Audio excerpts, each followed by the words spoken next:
สมปอยบันซ้อคนสูงดงยางอีกทางบ้านทาดยิงหังลืมเลือยังแฟนเก่าคนนี้น้องลืมแล้วว่าเสียงสัญญาและคำสาบาน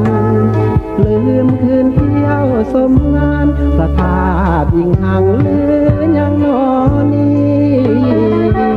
สาวสีสาวซอยสาวน้อยสาวใหญ่สาวมี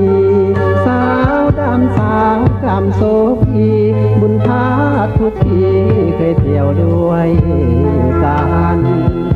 สาวบ้านคนซิมเจ้าเอ๋ยเคยนิ่มละไมก่อนอายจะจากเจ้าไปเจ้ายังสั่งอายเสียงหวานอายไปด้วยน้ำตาอายจะบ่ลืมนงทาน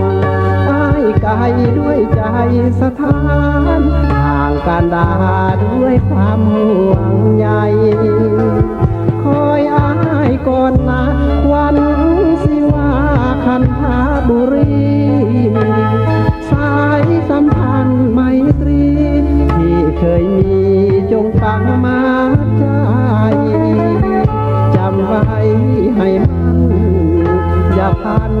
อย่าเปลี่ยนแปลงไปอายนี้จะกลับมาไว้มามั่นควันใจแต่งงานกันแน่นอน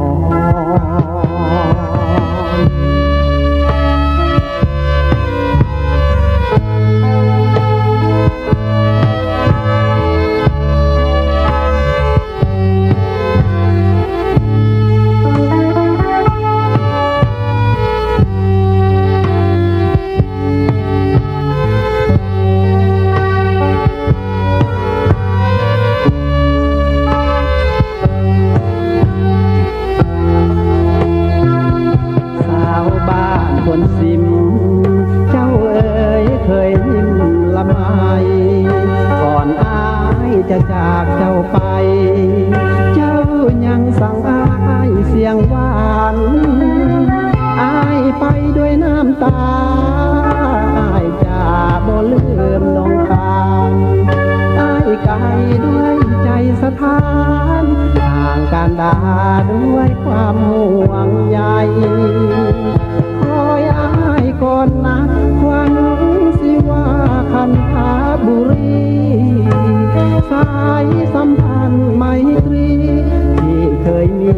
จงฟังมาใจจำไว้ให้มันอย่าพัน